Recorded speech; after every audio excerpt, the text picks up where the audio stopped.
नास्तिक दूसरा जन्म नहीं मानते। हमारे सिद्ध करने पर भी उनकी रुचि नहीं है कि इसको हम स्वीकार करें। मुसलमान भी दूसरा जन्म नहीं मानते, लेकिन जीव इस शरीर के अंत होने पर रहता है और कर्मों का फल भोगता है।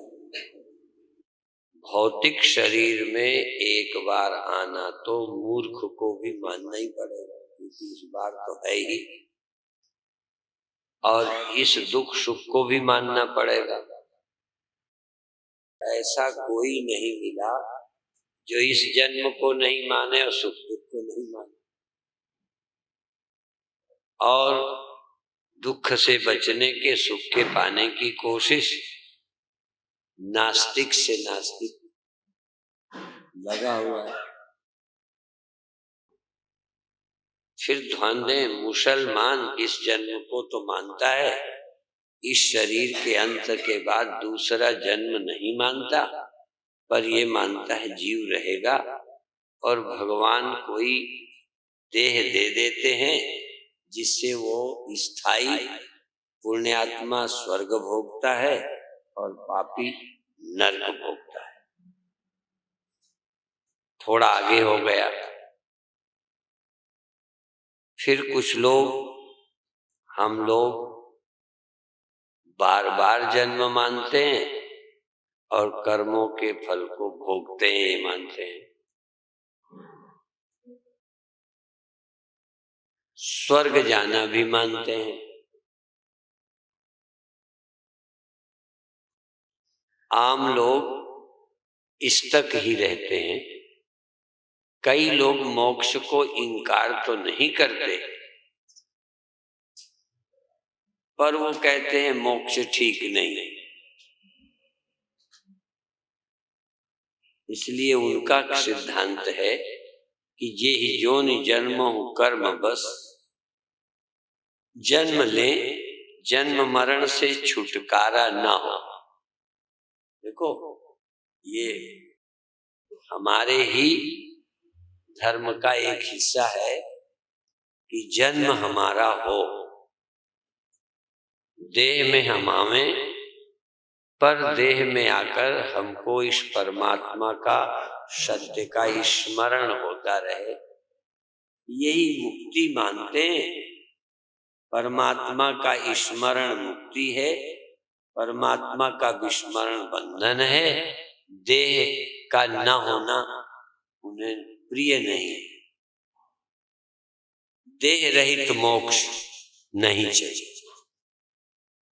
कहते हैं देह रहित मोक्ष में क्या है, न मुक्ति का ही आनंद रहेगा और न संसार के काम के लायक रहेंगे। इसलिए वो ऐसे मोक्ष को स्वीकार नहीं करते। नहीं होता ये वो नहीं करते, पर हमें नहीं पसंद।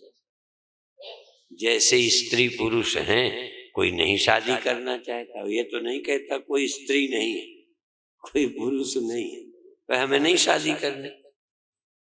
कई लोग काम सुख तो लेना चाहते हैं, पर शादी की झंझट में भी नहीं पड़ना चाहते। ऐसे बहुत लोग हैं। जानवर कोई शादी थोड़ी करते, पर काम सुख लेते हैं।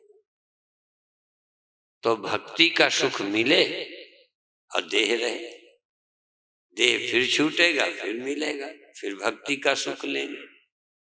वो इसी को मुक्ति मानते हैं। परमात्मा का स्मरण रहे, देह सहित तो मुक्ति है, और फिर देह मिले तो भी मुक्ति है। पर वो ये मानते कि स्मरण बना रहना जरूरी है। इस जन्म में भी, इस जन्म में ज्ञानी कहेंगे याद रहे या न रहे, जान गए बस खत्म। वैष्णव कहेंगे जान गए, परमात्मा का मेरा संबंध पता चल गया कि उससे मैं अलग नहीं हूं, लेकिन ये स्मरण भी बना रहे, इसी का नाम। सिख समाज में भी स्मरण पर जोर है। स्मरण बना रहे, ये मुक्ति है। ज्ञान हो जाए नहीं, इसलिए खंडन किया कि ज्ञान का दिया तो बुझ जाता। ज्ञान हुआ, बुझ गया, फिर दुख में आ जाओ। उनका कहना है कि शरीर के शरीरांतर पर भी याद रहे और इस शरीर पर भी सदा उठें, याद रहे। इसलिए सुमिरो सुमिर सुमिर सुख पाओ। सुमिरन की जरूरत नहीं, ऐसा नहीं। सुमिरन मुक्ति है, विदेह मुक्ति नहीं, सदेह मुक्ति है सुमिरन। और देहांतर में सुमिरन मुक्ति है। अनंत काल तक सुमिरन रहे तब मुक्ति है। और ज्ञान होने पर भी सुमिरन न रहे तो इस जन्म में मुक्त होते हुए भी मुक्ति का आनंद नहीं है। दूसरा जन्म होगा तो भी। तो एक संप्रदाय के हिसाब से देह रहेगा या न रहेगा, फिर मिलेगा कि नहीं, ये चिंता ही छोड़ दो, सुमिरन। वेदांत का जोर है कि तस् न सा पुनरावर्तते, वो फिर देह में नहीं आता। और अर्थ भी जैसी जैसी निष्ठा होती है अर्थ बदल जाते, अर्थ भी बदलते। जैसे वैष्णव विस्मृति न हो ये कहते हैं, तो वेदांती कहते हैं फिर दोबारा अज्ञान नहीं होता। एक बार ज्ञान हो जाए तो वो कोशिश भी करे तो अज्ञानी नहीं हो सकता। एक बार तुमने आत्मा को पहचाना, उस दिन के बाद मैं नहीं पहचानता ये नहीं लगेगा। जैसे मुझे आप पहचान गए, पहले भी कहीं ने देखा होगा, पर मैं कौन हूं ये परिचय नहीं था। पर परिचय हो गया तो जब मिलेंगे आप पहचानेंगे कि वो हैं जो आते थे। सो जाए लगे, सोना विस्मृति नहीं, सोना ना अज्ञानी होना नहीं। अज्ञानी सोने से कोई नहीं होता। जरा इस शब्द की गहराई को देखें। आप देह हैं, गहरी नींद में याद रहता है? बोलो, नहीं रहता। तो जाग के ज्ञान प्राप्त करना पड़ा। सो जाना बिल्कुल अलग चीज है, अज्ञानी होना अलग चीज। सोने से कोई अज्ञानी नहीं हो जाता। नहीं तो जगत का अज्ञान हो जावे, हम देह हैं ये अज्ञान नींद में नहीं रहा तो न रहे, फिर हो जाता है। अर्थात ज्ञान समाप्त नहीं, पर मैं देह हूं इस ज्ञान का ब्रह्म ज्ञान से बाद हो जाता। वैसे समाप्त नहीं होता। बिना ब्रह्म ज्ञान के मेरे जन्म मरण का ज्ञान कभी समाप्त नहीं, किसी जन्म में, इस जन्म में भी और किसी जन्म में यह ज्ञान तुम्हारा नहीं मिटेगा कि मैं देह हूं, मैं ये हूं, मैं पैदा हुआ हूं। ये ज्ञान तुम्हारा अनादि है, अनादि है। और अपने आप समय भी इस ज्ञान को समाप्त, अर्थात इस विपरीत ज्ञान को, इस विपरीत ज्ञान को समय कभी समाप्त नहीं करेगा। समय सुला सकता है, समय देह का त्याग करा सकता है, पर समय इस प्रक्रिया को समाप्त नहीं कर सकता। मैं देह हूं इस ज्ञान को अपने आप समय कभी नहीं मिटाएगा। हाँ, मैं जन्मा हूं, मैं देह हूं, इस ज्ञान को ब्रह्म ज्ञान हटा देगा। और उस दिन के बाद ब्रह्म ज्ञान भी इतना ही सहज होगा जैसे आज ब्रह्म ज्ञान सहज। ब्रह्म ज्ञान, मैं देह हूं, मैं पैदा हुआ, ये मैं हूं, ये मेरे से अलग हैं, ये ज्ञान सहज सबको होता है, ये ज्ञान पैदा नहीं करना पड़ता। कुत्ता बिल्ली को, चूहा को, सांप को वो अपनी एक सेपरेट आइडेंटिटी, एग्जिस्टेंस अनुभव करता है। कुत्ता, सांप, बिल्ली, आदमी, पागल, मूर्ख सब हैं। ये ज्ञान उसका हर जन्म में चलता ही चला जाता है। चाहे ज्ञान विपरीत है, चाहे ये भ्रम ज्ञान है, पर ये अनादि काल से चला रहा है और अपने आप कभी समाप्त, देह समाप्त होगा पर देह का जन्म और मैं देह हूं ये ज्ञान चलता ही रहेगा। कल भी था, परसों भी था और आज भी। ये ज्ञान समाप्त करने के लिए ब्रह्म ज्ञान। और फिर याद करो, यदि मैं ब्रह्म हूं सचमुच आप जान गए तो ये ज्ञान भी समाप्त नहीं होगा। सोएंगे ठाठ से। ब्रह्मज्ञानी को नींद नहीं नाती,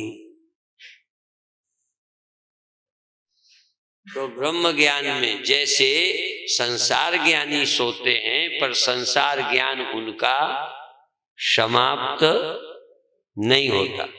रिश्ते नाते का ज्ञान समाप्त नहीं होता। खूब सोते हैं और डरते भी नहीं कि सो जाएंगे फिर ये ज्ञान न रहेगा, फिर क्या करेंगे। निश्चिंत होके पैर फैलाकर खूब सोते हैं। ज्ञान ज्यों का त्यों। जैसे पेड़ के समाप्त होने पर चूंकि बीज छूटते हैं, इसलिए कभी चिंता नहीं होती कि आगे फसल का क्या होगा। बीज रहेंगे तो फसल होती नहीं। मैं देह हूं, इस ज्ञान का जन्म, इस ज्ञान का जन्म अपनी आत्मा के अज्ञान से होता। अज्ञान बीज है, मैं देह हूं उसका अंकुर। बीज से वृक्ष निकलता है, मैं देह हूं ये ज्ञान अज्ञान से निकला है। वृक्ष मिट जाने से वृक्ष नहीं मिटता, बीज मिटने से वृक्ष मिटता है। कुछ लोग वृक्ष को मिटा देख के सोच सकते हैं कि इस जाति का पेड़ खत्म हो। पेड़ खत्म हुआ है, पेड़ जन्मने का बीज अभी बना है। मैं देह हूं ज्ञान यदि ना भी मालूम पड़े तो वो सोया पड़ा है, सुबह जगेगा। तो देह हूं इस ज्ञान का जन्म अपनी आत्मा की वास्तविकता के अज्ञान से पैदा हुआ है। आत्मा के वास्तविक ज्ञान से मैं देह हूं यह ज्ञान खत्म होगा। मैं देह हूं ये ज्ञान खत्म होगा जब मैं आत्मा हूं, ब्रह्म हूं, व्यापक हूं, निर्विकार हूं, ये समझूंगा। अर्थात बीज को यदि ये समझ आ जाए कि मैं मिट्टी हूं। आप किसी बीज को मिट्टी हो ये नहीं समझा सकते। वृक्ष हूं उसका ये अनुभव है। वृक्ष हूं अनुभव होता है, फिर वृक्ष नहीं रहता। पर वृक्ष नहीं है ये नहीं जानता, वृक्ष का भान नहीं रहा। ऐसा होता है, वृक्ष का भान नहीं रहा, पर मिट्टी हूं ये भान नहीं हुआ किसी बीज को। इसी तरह से मैं देह हूं, इस ज्ञान की अनुभूति, यह ज्ञान अनुभव में तो नहीं रहता, पर मैं देह हूं ये अनुभव सोया हुआ विद्यमान रहता। इसलिए जगते फिर तो बीज का मिट्टी में मिल जाना जैसे वृक्ष का अंत। मिट्टी में भेद सहित नहीं, अभेद मिलना। बीज भी मिट्टी में ही पड़ा होता है, पर आता है, क्योंकि बीज मिट्टी में मिला हुआ पर्दा है, मिट्टी से एक नहीं हुआ। ऐसे ये जीव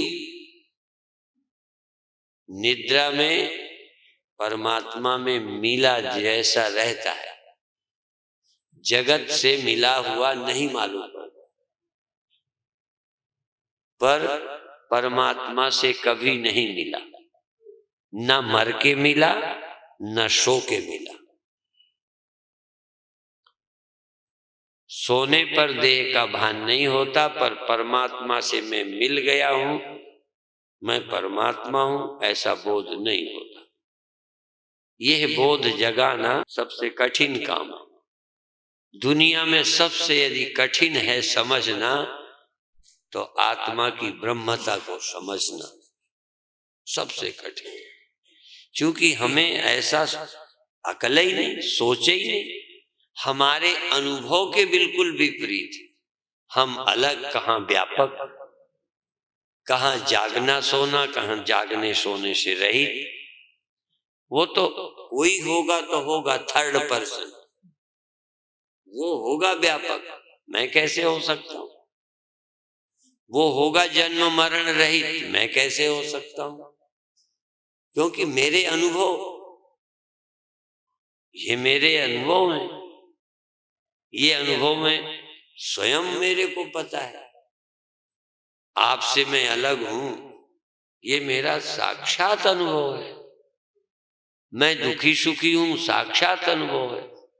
मुझ में संसार का प्रभाव पड़ता है, ये मेरा अनुभव।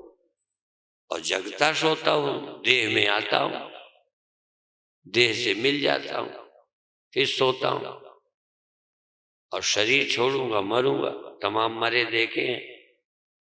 ये हमारा अनुभव है। इसलिए इस ब्रह्म ज्ञान के लिए श्रद्धा बहुत चाहिए। श्रद्धावान लभते ज्ञान, पाना तो ज्ञान है, पर श्रद्धा चाहिए। आप कहोगे बुद्धि चाहिए कि श्रद्धा चाहिए? पर सभी गुरु कहते हैं श्रद्धा चाहिए। क्यों? आपका अनुभव बाधा बन जाएगा यदि श्रद्धा नहीं होगी, क्योंकि ज्ञान तो बाद में होगा। इसके सुनने की तैयारी भी बिना श्रद्धा के नहीं, तुरंत ही उनकी बात गलत लगेगी। तुम नहीं मरते हो, यही नहीं सुनोगे। श्रद्धा होगी तो सुनोगे कि आखिर गुरु जी कहते हैं, कोई बात तो होगी। ठीक है, अभी मेरे समझ के बाहर है, मेरा अनुभव गुरु के बिल्कुल विपरीत है, पर श्रद्धा करना। तुम्हें लगता है कि ये हमें दुख देते हैं, गुरु कहेंगे नहीं, तुम्हारे मन के कारण तुम दुखी हो, ये तुम्हें दुख नहीं देते। तो श्रद्धा करो, मानो। तुम कहो नहीं, गुरु जी को खुद पता नहीं, यही दुख देता है, हम तो आपकी भी नहीं मानने वाले। और सही नहीं मानोगे। यदि घर में दो की लड़ाई हो और हम कहें दुख के कारण ये नहीं है, तो तुम गुरु की नहीं मानो।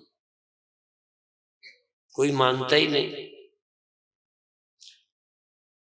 ब्रह्म की बात तो जल्दी कोई पता नहीं, इसलिए चल रहा है।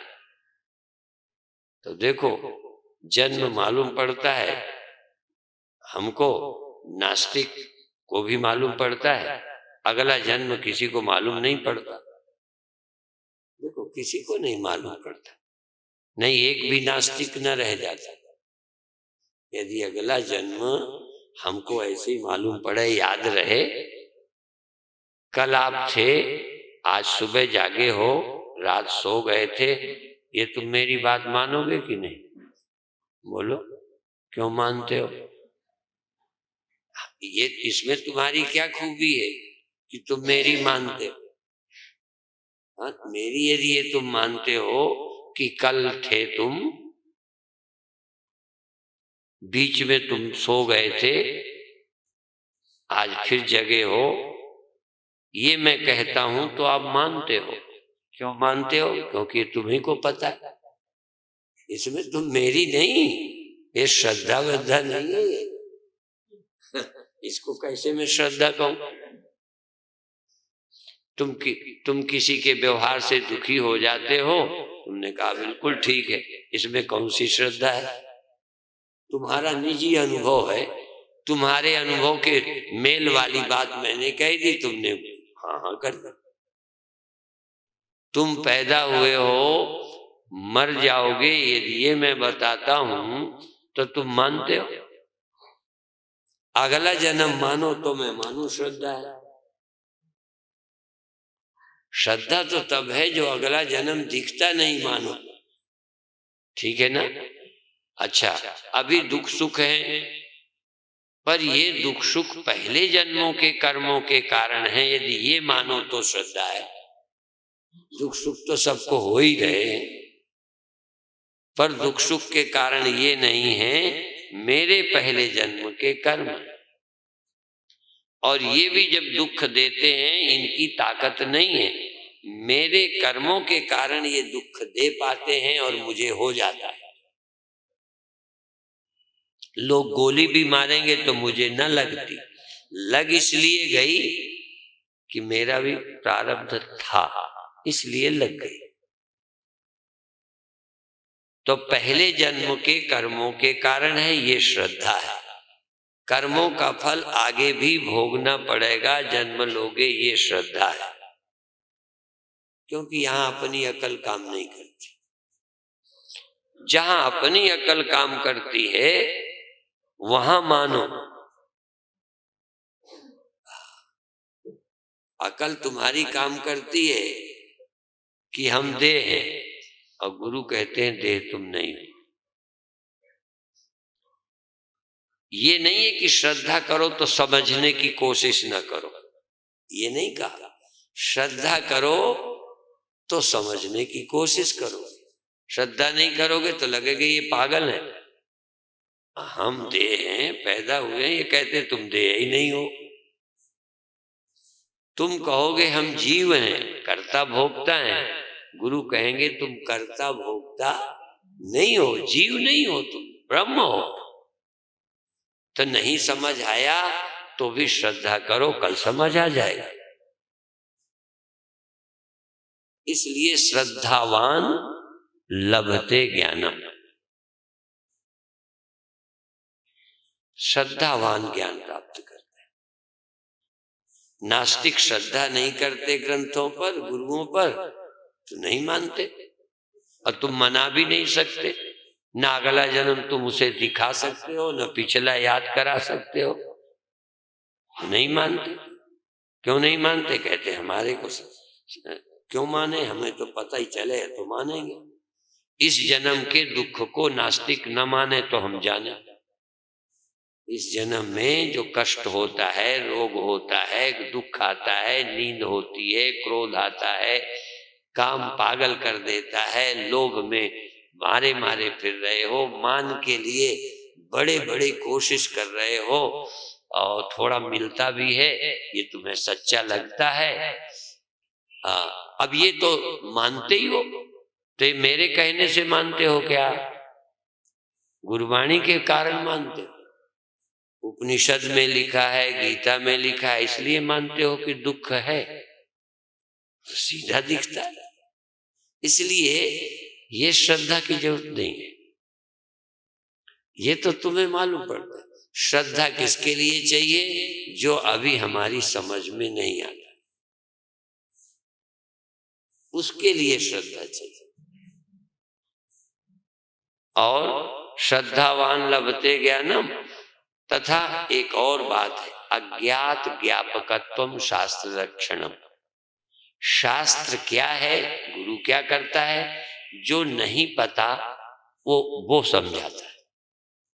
जो पता है उसको समझाने की क्या जरूरत?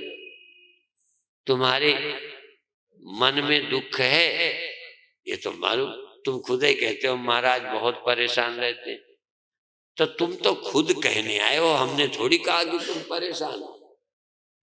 आप अपना अनुभव लेके कि हम तो बहुत दुखी हैं स्वामी जी, इस जीवन से कोई उपाय बताओ दुख से छूटने का, तो कई तरह के उपाय हैं। कर्म सिद्धांत को समझो, भोग भाव की का त्याग करो। तुम भोगते हो, क्यों भोगते हो? अब मैं कहूं कि तुम दुख ना भोगो, तुम गरीबी ना भोगो, अब ये कैसे? अबे तुम्हें लगता होगा हमारे हाथ में है ही नहीं। हम अपनी छोटेपन का दुख न भोगें। हम उसको नहीं, भूख की बात अभी नहीं कह रहे, प्यास की नहीं कह रहे, हम कह रहे हैं हम छोटे हैं, इस बात का दुख तुम ना भोगो। और हम तुमसे बहुत बड़े हैं, इस सुपीरियरिटी का सुख ना भोगो।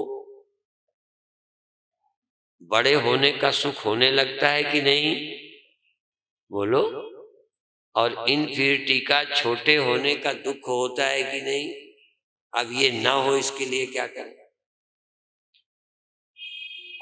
चाहो तो ना होगा। यही है ज्ञान, कि तुम ना सुख भोगो ना दुख भोगो। जो नर दुख में, हाँ तरीका है, ना मानो। एक ऐसी युक्ति, ऐसा ढंग कि तुम छोटे हो ही नहीं। कोई जानवर भोजन की कमी से दुखी होता है, कोई जानवर भोजन पाकर सुखी होता है, ये तो समझ आता है। पर जानवर बड़ा धनी होकर सुखी नहीं होता, कम धनी होकर दुखी नहीं होता। वस्तु के अभाव वाला कष्ट तो होता है, पर दिमाग में कि मैं कोई अमीर आदमी हूं, ये सारा जंगल मेरा है, इतना बड़ा मैं बादशाह हूं, और मेरे को तो इतना ही एरिया मिला है, मैं विधायक हूं, वो सांसद है। एक विधायक होता है, एरिया छोटा है। इस तरह का सुख, इस तरह का दुख, तुम यहाँ के प्रबंधक हो, इस बात का सुख, और मुझे प्रबंधकी से हटा दिया है, इस बात का दुख। तुम चाहो तो बच सकते हो, और श्रद्धा हो तो गुरु की सलाह आपको फायदा पहुंचा सकती है।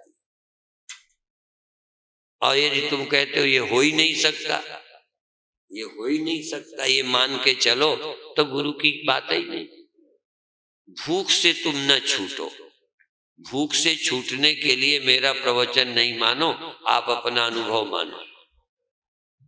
ठीक, आपका अनुभव, भूख लगी खा लो, मेरे से मत पूछना। इसलिए हम सब ने यही कहा है कि ये भूख कुतिया है, इसको रोटी डालो। संतों ने भी मना नहीं किया, नहीं मना किया। ठंडी में कपड़ा रखने को मना नहीं किया, पर हजारों बंडल रखने का आनंद मना किया। ये देख करके जो अपना सामान खुश होते हो, इसका कहा ये रोग है, इसका इलाज करो। ठंडी में कपड़ा ओढ़ने का नाम रोग नहीं है, वो नेचुरल है, इसलिए हम भी ओढ़ते हैं। तो अभी उनकी बात ही मत करो। हाँ, भूख लगे खाओ, ठंडी लगे ओढ़ो, थक जाओ लेट जाओ, ठीक है, पर 10 मकान का आनंद न लो। और रहने का है तो पड़ोसी के 10 मकानों से तुम दुखी ना हो। ये हो सकता है कि नहीं? बोलो, हो सकता है। तो पहले जो हो सकता है उतना कर लेते हैं, फिर आगे बढ़ेंगे। देखो, इतना तुम्हारे दिमाग में आ गया कि इतना तो आदमी दुख से मुक्त हो सकता है, और तुम और छोड़ो, साधु यदि इतने से मुक्त हो जाए तो मैं संतों को नमस्कार करता हूं। संतों को खाएं पिए मौज से रहें, सुविधा की जगह हो, बिल्कुल मना नहीं करें। एक आश्रम कई सुविधा का सुख मिलता है साधु को, तो नेचुरल है। 10 आश्रम बना के जो फूलता है गुब्बारा सा, इसका क्या इलाज? तो इस रोग का इलाज साधु करना ही नहीं चाहता, इस रोग को बढ़ाने में लगा। पड़ोसी के 4 हैं, मेरे 50 आश्रम होंगे तब मैं महात्मा। नहीं, महात्मा किस बात? ये जो दिमाग का सुख भोगते हो, ये जो तुम्हारी बुद्धि बेवकूफ बनाए है, इसका इलाज। और ऐसे आदमी के मैं दर्शन करना चाहता हूं जिसको धूप छाया तो लगती है, सर्दी गर्मी तो लगती है, और सुविधा असुविधा भी लगती है, पर बड़े छोटे का सुख दुख नहीं लगता, छोटे का दुख नहीं मानता और बड़े का शौक नहीं। ऐसे आदमी लाओ, मैं उनकी आरती उतार, चाहे गृहस्थ हो और चाहे लाल कपड़े में हो, ऐसे ऐसे लोगों की आरती। जीव मुक्त है इस कॉम्प्लेक्स से, सुपीरियरिटी इंफीरियरिटी कॉम्प्लेक्स से जो मुक्त है, छोटे बड़े के ख्याल। छोटा बच्चा बहुत छोटे में छोटा बड़ा नहीं होता, इसलिए ज्ञानी बच्चा हो जाता है। बच्चा हो सकते हो बच्चे, नेचर ने बच्चा बनाया था, थे नहीं रह पाए। अब कोई ऐसी समझ आ जाए जो मैं बच्चा हो जाऊं, ऐसा। इसलिए कई लोगों ने कहा बच्चों के लिए स्वर्ग का द्वार खुला है। स्वर्ग का है, मैं मोक्ष कहूंगा। ऐसे लोग जो किसी ग्रंथि में, ग्रंथि नहीं है, आप हैं पर कोई ग्रंथि नहीं है, इसलिए निर्माण मोहा जित संग दोषा अध्यात्म नित्या विनिवृत्त कामा द्वंद्वैर विमुक्ता सुख दुख संगैर गच्छन्त्यमूढ़ा पद्मव्ययम् तत्। अच्छा, ज्यादा मेहनत परोपकार में है या बड़ा बनने में? परोपकार करो, कोई नहीं, पर परोपकार भी बड़े बनने के लिए ना करो। पुण्य करो पर बड़े होने के लिए पुण्य भी ना करना। और छोटे के हो जाने के डर से कोई छोटा काम नहीं छोड़ना। हम झाड़ू लगाएंगे तो वैसे भी हमारी वैल्यू नहीं है और कम हो जाए।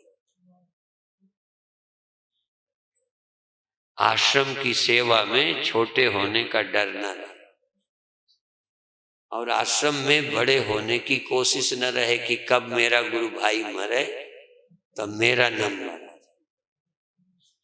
हाँ, ये जीते मुक्त पुरुष, जीते जी मुक्त पुरुष। भिद्यते हृदय ग्रंथि छिद्यन्ते सर्व संशया क्षीयन्ते चास्य कर्माणि तस्मिन् दृष्टे परावरे। अब घर में दुख किस बात का है? बहू को मेरी वैल्यू नहीं। सास क्यों दुखी है? जब से आई कोई मेरी सुनता ही नहीं। जीवन मुक्ति चाहिए तो इससे मुक्त हो जाओ।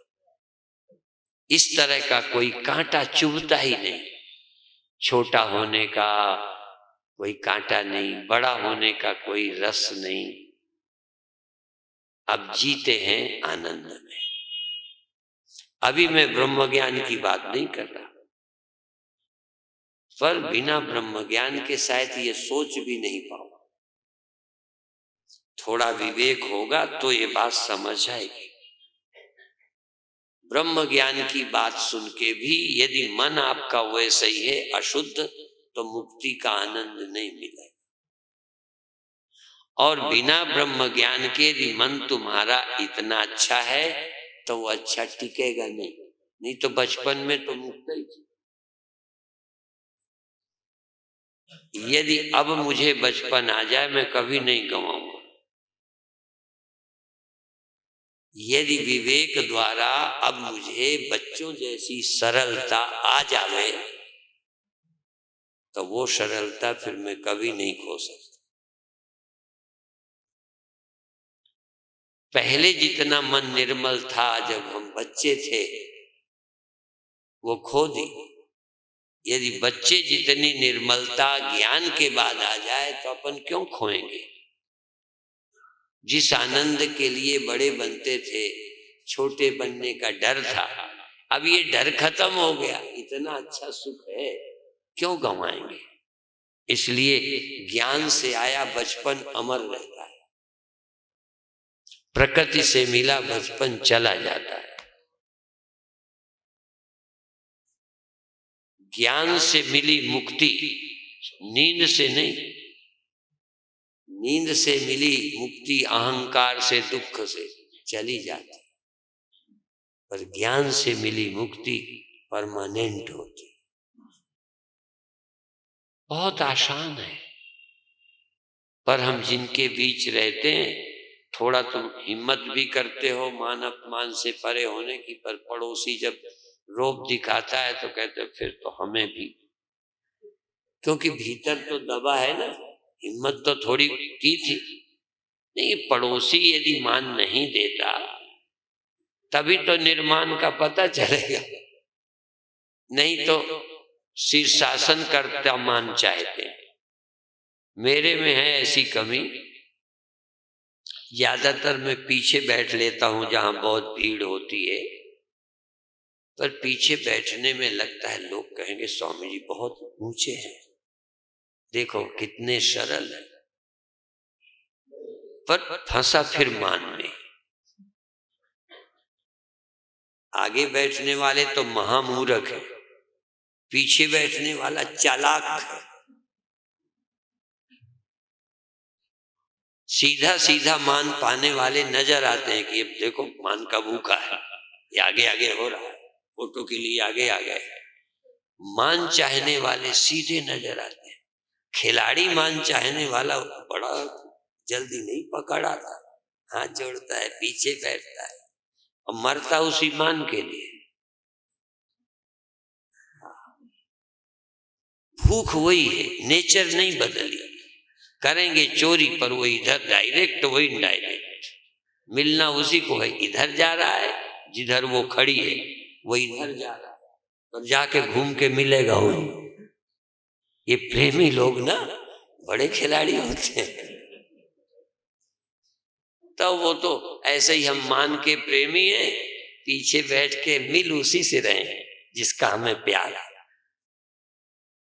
जिस दिन इससे निर्माण हो जाएंगे, मुक्त हो गए। निर्माण मोहाजित संग दोषा अध्यात्म नित्या विनिवृत्त कामा द्वंद्वैर्विमुक्ता सुख दुख संगे गच्छन्ति अमूढ़ा। ज्ञानी, ज्ञानी कौन? जो बेवकूफी को बेवकूफी समझता है, ना समझी को ना समझी समझता है, जो हो नहीं सकता उस काम में लगा नहीं रहता। हो ही नहीं सकता, क्यों लगे पड़े, और आज मुक्त हो सकते हो। ऐसी जिसके अंदर विवेक शक्ति है, ऐसे जिसके अंदर सूझबूझ है, वो संत हो जाता है। वो फिर असंत रह ही नहीं सकता, वो इस चक्कर में पड़ा ही नहीं रहेगा। ये पूछता है नहीं पूछता है। पूछने के लिए तो कई बार बाबा बनते हैं, पूछने के लिए आश्रम बनाते हैं, पूछने के लिए बड़े बड़े सेवा प्रकल्प, हॉस्पिटल। वो भी कोई करुणा से नहीं है, सहज नहीं है, जैसे मान पाने के किसी गहरे इरादे की उपज है।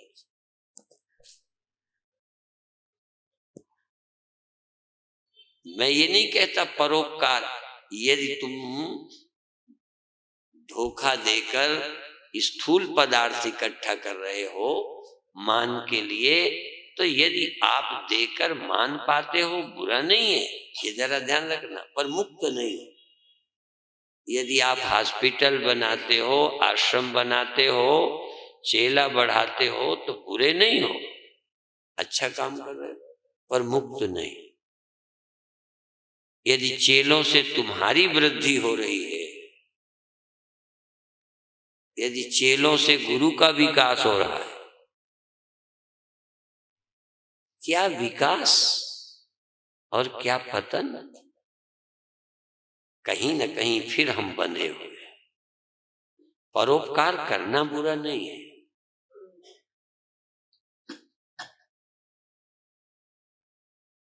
पर परोपकार से तुम निर्मित हो जाओगे, कर्म से तुम बनोगे। आत्मा को कर्म से बनाओगे। आत्मा कर्म से रहित है, कर्म से निर्मित नहीं होती। पुण्यों से भी आत्मा का निर्माण मत करना। यदि पुण्य से आत्मा बनेगी तो कम पुण्य ज्यादा पुण्य में छोटी बड़ी हो जाएगी, ये झगड़ा बना ही रहेगा।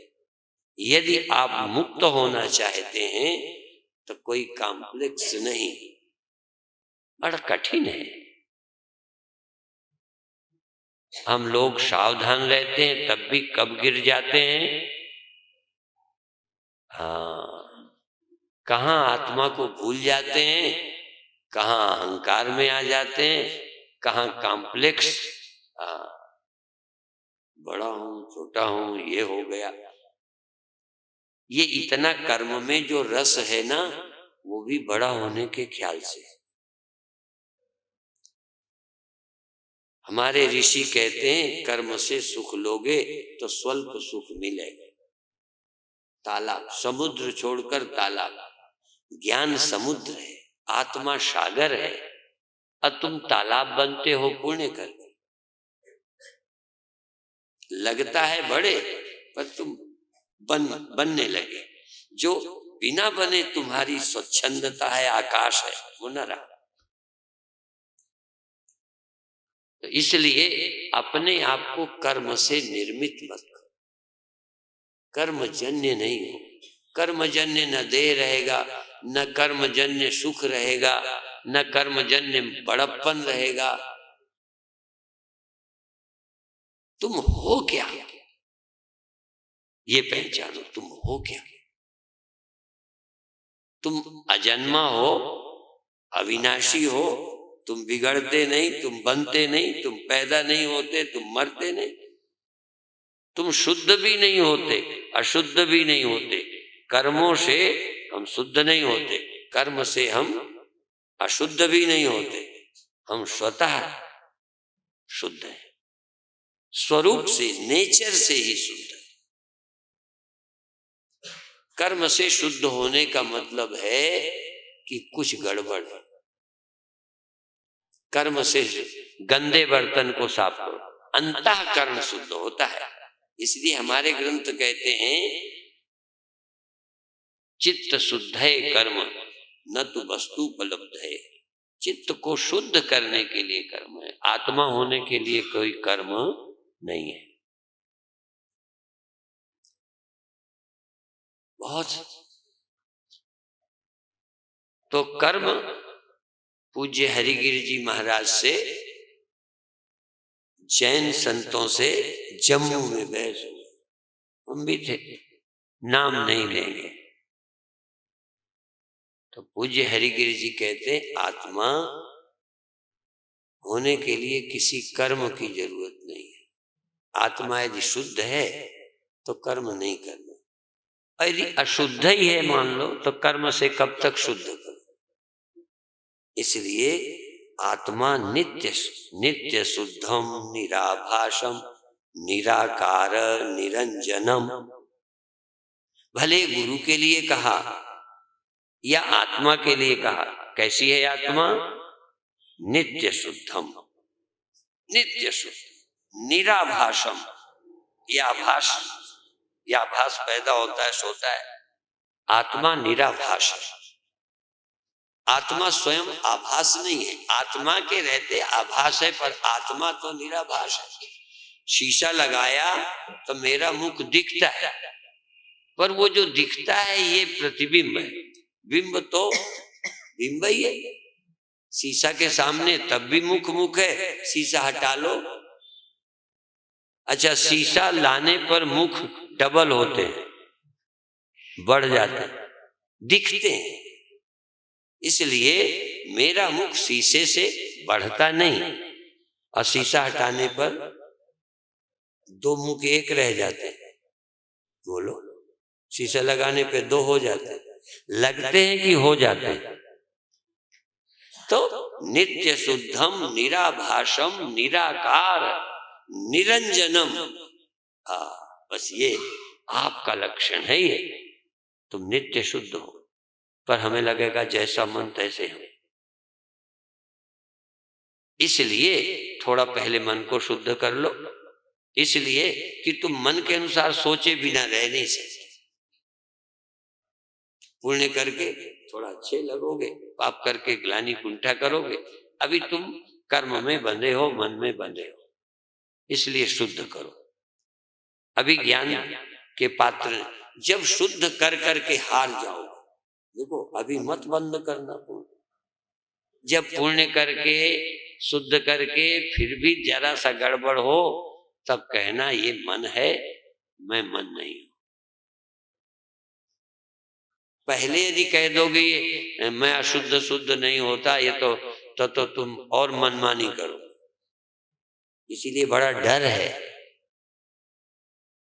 पहले जी जान लगा दो, हाँ पसीना निकाल लो, हाँ जितनी मेहनत कर सकते हो मन शुद्ध करने की करो।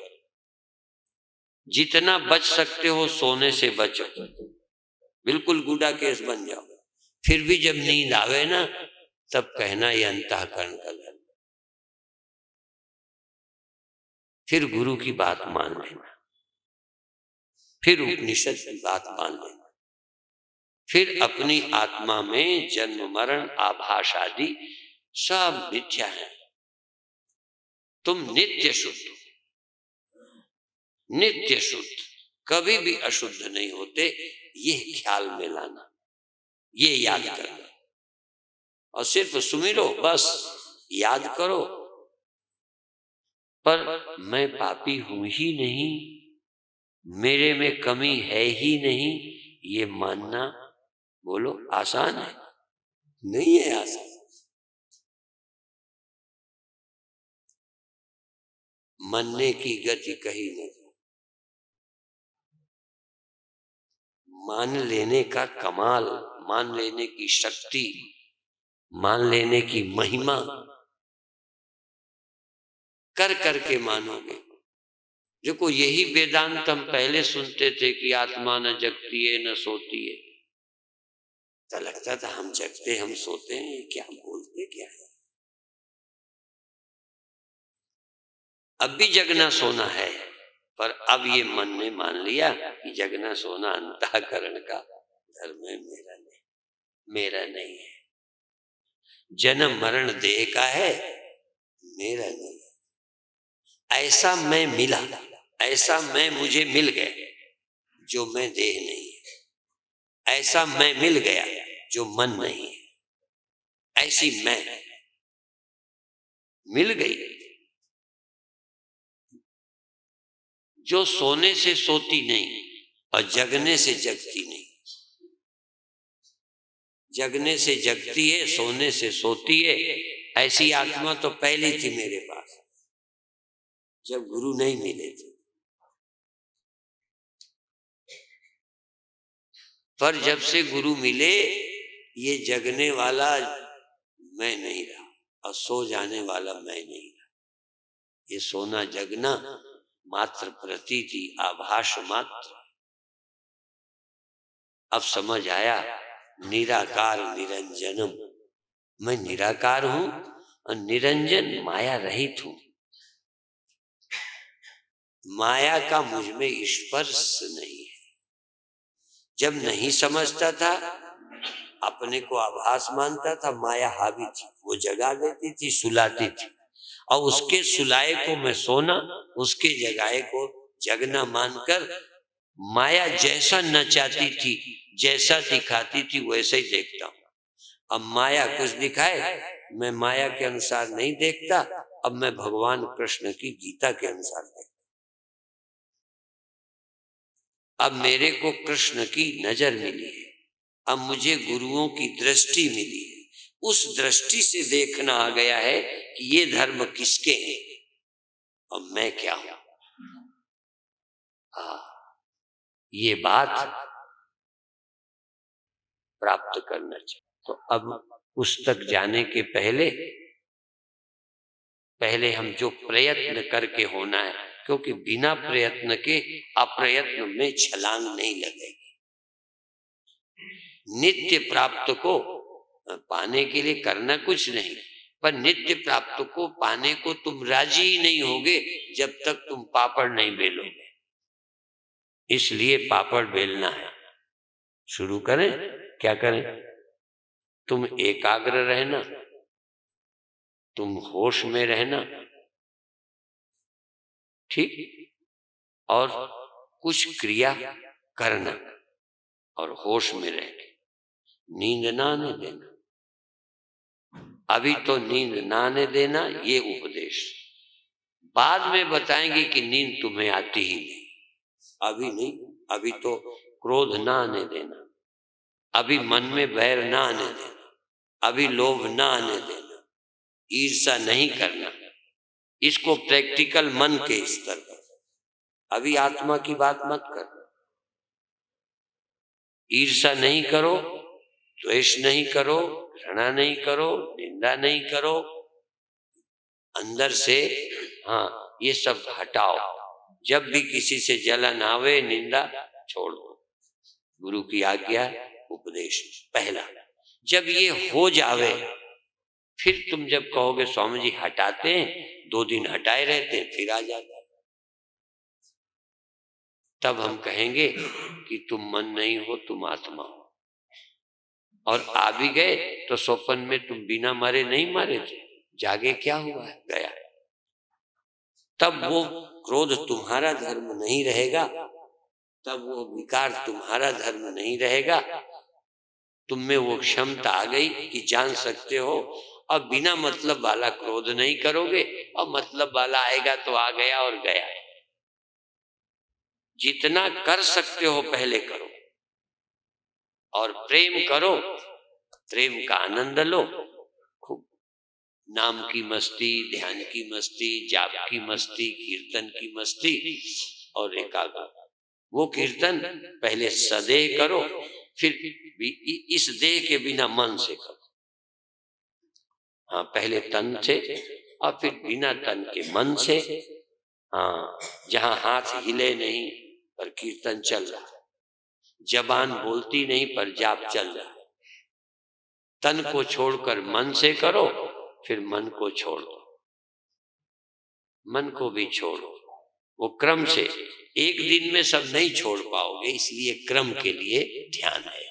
तो अब आप आंख बंद कर दो, शब्द के सहारे चलेंगे, देख के नहीं।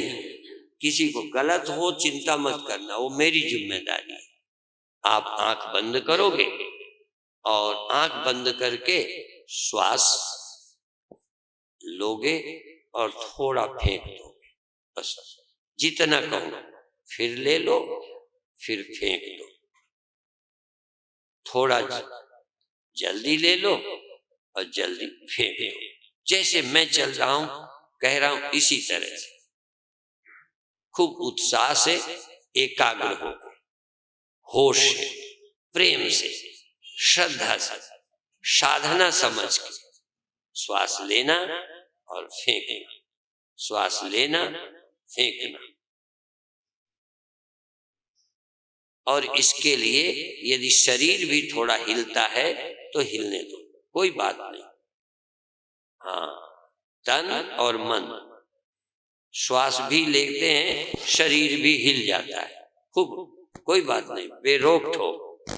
क्रम से ले चलेंगे, पहले तन और श्वास, प्राण, अन्नमय और प्राणमय 2 कोशों सक्रिय, प्राणमय कोश और अन्नमय, शरीर और प्राण दोनों सक्रिय लेते हैं, छोड़ते हैं।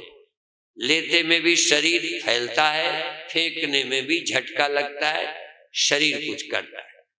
हाथ पैर धड़ श्वास लेने और फेंकने में हिलता है, तो उतना तो और ज्यादा हिला दो, बल फेंकने में हिला दो, लेने में हाथ उठा दो, थोड़ा सीना फुला दो, शरीर को एक्टिव करो, शरीर को एक्टिव, शरीर का एक्शन बढ़ जाए। शरीर और श्वास, शरीर और श्वास दोनों बहुत अच्छे। और एकदम रुक जाओ, एकदम रुक जाओ, थोड़ी देर ना लेना पड़े तो श्वास ना लो, नहीं तो चोरी चोरी धीरे से श्वास ले लो, छोड़ दो, बिल्कुल धीरे धीरे श्वास ले लो, छोड़ दो। जब श्वास सामान्य हो जाए, हृदय की धड़कन नॉर्मल हो जाए, जो आपको मेहनत हुई थी कम हो जाए, तब फिर श्वास शुरू करो, फिर शुरू कर दो। शरीर भी और श्वास भी बहुत अच्छे, थोड़ा शरीर सक्रिय है और श्वास भी। पुरानी आदत से नहीं करना, तुम्हारी आदत पुरानी भस्त्रिका करने लगोगे, कभी कुछ करने लगोगे, बिल्कुल जैसे नया कुछ सीख रहे हो। शरीर एक्शन, हाथ पैर धड़, श्वास लेते में फेंकते में, लेते में फेंकते में, हाँ हिलता रहे, बहुत अच्छे। अब रुक जाएं, जब रुके तो बिल्कुल श्वास तक ना लें, या बिना श्वास के नहीं रह सकते तो धीरे धीरे श्वास लें और छोड़ें। ये बिल्कुल साधना का अच्छा ढंग है, बड़े प्रेम से एकाग्र रहे।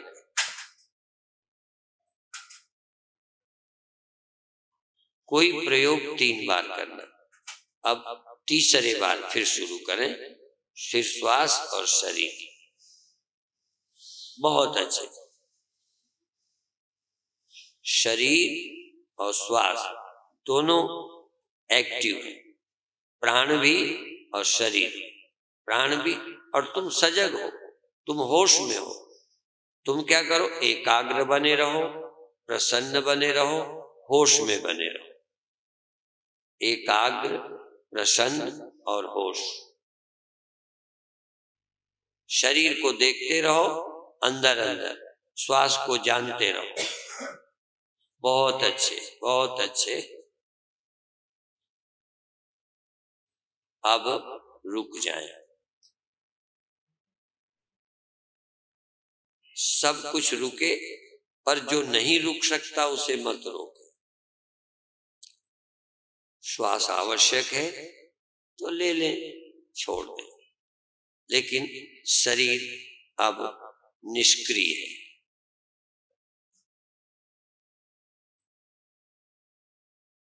और अब 10-10 सेकंड केवल श्वास का प्रयोग करेंगे, शरीर अधिक नहीं हिलने देना। शरीर सीधा, रीढ़ सीधी, बाहें हिलती नहीं, गर्दन सीधी, और श्वास को फेंकें और लें, फेंकें और लें, होश से शुरू कर दें। श्वास फेंकें, श्वास लें, श्वास फेंकें, श्वास लें। इनहेल एक्सहेल, पूरक रेचक, पूरक रेचक, पूरक रेचक, इनहेल एक्सहेल, पर होश बना रहे, एकाग्रता बनी रहे। शरीर कम से कम हिले, ना हिले तो बहुत अच्छा, पर श्वास लेंगे फेंकेंगे और रुक जाएं। अब रुक जाएं, 2-3 सेकंड, 5-10 सेकंड श्वास भी न चले। जब श्वास लें फिर शुरू कर दें, अपने आप श्वास शुरू कर दें और 10-25 श्वासें लें, फिर रुक जाएं, बिल्कुल रुक जाएं। 10-25 श्वासें लेना है, सुझाव के अनुसार 10-25 श्वासें लेना फेंकना, लेना फेंकना, शरीर कम से कम हिलाना, ना हिले तो बहुत अच्छा, पर श्वास फेंकने में ईमानदारी, सच्चाई, होश और प्रसन्नता, और फिर रुक जाएं। बहुत अच्छे। अंदर जाके रहें, अंदर से देखते